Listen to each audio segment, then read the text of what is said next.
Mesdames et messieurs, bonsoir. Les questions de migration nous intéressent ce soir sur Canal 2 International dans le débrief de l'actu. Et pour en parler, nous avons fait venir des jeunes, des politiques. Et Jacques Dobel est là comme tous les soirs. Je commence par Boris Fabien Béa. C'est bien, Boris Fabien Nguéa, merci d'avoir accepté notre invitation. Nos téléspectateurs découvriront tout à l'heure quel est votre parcours et votre histoire dans la migration. Charles Elisan, merci à vous d'avoir accepté d'être là ce soir, vous qui nous venez de la communication du Rassemblement démocratique du peuple camerounais. Ça va bien à la deuxième? Super. La majorité absolue, on peut avoir le sourire. Vous êtes conforté? Oui, tout à fait, tout à fait. Et vous nous direz ce que vous faites pour que les jeunes ne partent plus du Cameroun dans quelques instants. Jacques Dobel, merci à vous d'être là ce soir également. Bonsoir à vous. Bonsoir à l'ensemble de nos téléspectateurs.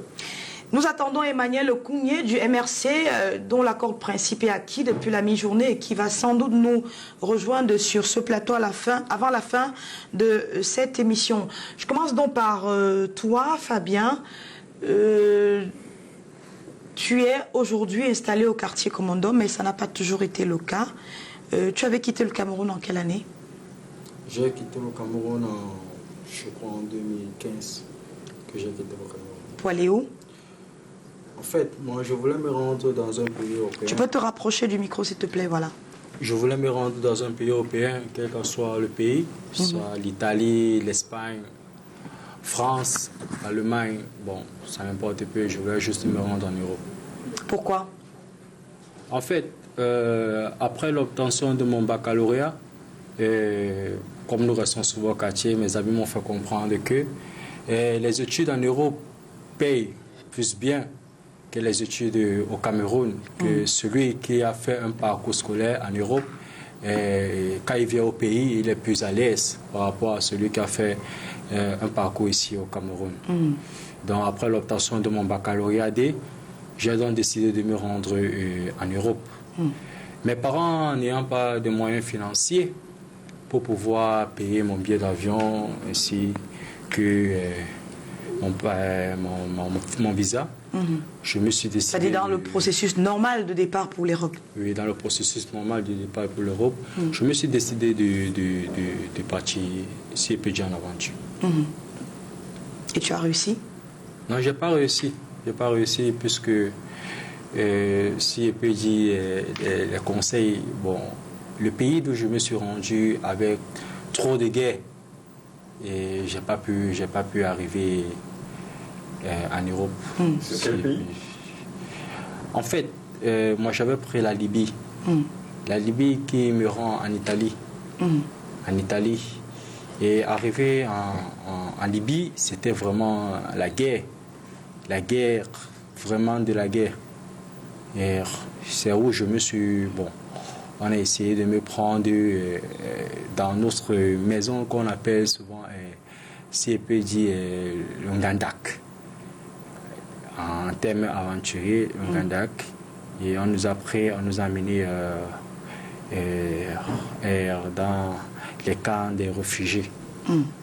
C'est où on a fait... on nous a déclaré, on nous a déportés pour le Cameroun.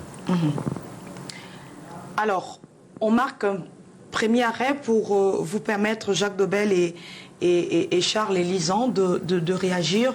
Le prétexte de cette émission, c'est ces rapatriements massifs annoncés des pays européens, notamment ces derniers jours-ci de l'Allemagne. Charles Elisan, vous avez entendu les voices sur les réseaux sociaux décrivant un peu les conditions de retour de certaines personnes présentées comme des personnes, des citoyens camerounais, mais rapatriés d'Europe. Vous avez entendu parler de cela? Tout à fait, tout à fait.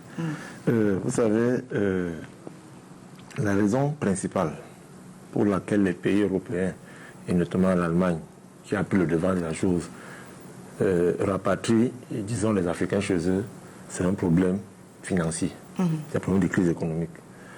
Vous savez, l'Europe est en crise actuellement. Et dans le système social européen, chaque immigré que le pays accepte d'accueillir est pris en compte par le contribuable. Alors, nous ne pouvons avoir d'un côté un déficit budgétaire énorme. Au niveau de l'assurance santé, qui se réduit, au niveau du chômage qui ne fait que s'élever, et vous continuez à accueillir chez vous les immigrés. La deuxième chose, c'est que l'Allemagne est le pays en Europe qui accueille le plus d'immigrés, notamment à cause de cette guerre en Syrie, en Libye et tout. Et les populations allemandes ont puni les hommes politiques allemands en faisant élire ceux qui sont de l'extrême droite, c'est-à-dire ceux qui prônent le retour des, entre guillemets, des nègres, il faut dire la vérité, c'est comme ça qu'ils les appellent, ceux qui prônent le retour des nègres chez eux. Il y a donc de plus en plus en Allemagne, en Autriche, les pays où l'extrême droite est un peu élevée, des crimes racistes. Vous avez remarqué que le nombre de crimes racistes a augmenté parce qu'ils sont arrivés à un niveau où ils ne veulent même plus les voir en route. Maintenant, le gouvernement allemand, ayant signé des conventions internationales dans la protection des populations, a donc trouvé le prétexte, en fonction de chaque pays, du retour massif de ces gens chez eux. Et pour le Cameroun, c'est le saccage de notre ambassade le 26 janvier. Voilà le nœud à ce qui concerne le Cameroun. Pourquoi vous en êtes si sûr? Je suis sûr parce qu'aucune source officielle ne s'est exprimée. Non, Carole, vous savez, aucune raison ne donnait l'État allemand à faire rentrer les Camerounais. Les demandeurs d'asile qui n'ont pas abouti, par encore exemple. Que le même département d'État américain qui a demandé à l'ambassade, le même département d'État allemand a demandé à l'ambassade allemande d'arrêter de distribuer les visas. Donc vous voyez donc que c'est un problème qui va de là et qui va crescendo. Et on va les faire rentrer comme ça, tous. Mais je dis le prétexte avec le gouvernement camerounais, c'est notre affaire d'ambassade qui s'est passée le 26 janvier 2019. Ils disent qu'il y a eu des accords signés entre certains activistes camerounais là-bas et Daesh. Il y a des problèmes de terrorisme. Tout ça, c'est parce qu'ils veulent faire rentrer les gens. Et il y a des problèmes de crise. Et c'est du tout bénéfice pour le gouvernement camerounais qui avait aussi protesté et qui avait porté plainte contre les sortants camerounais qui vivent là-bas à l'étranger et ici pour qu'ils soient soumis devant les institutions compétentes. Donc, je comprends pour le gouvernement allemand, je comprends pour le gouvernement camerounais, mais j'ai à peine de voir un frère de commandant, moi je suis de Nubel, qui a eu son bac,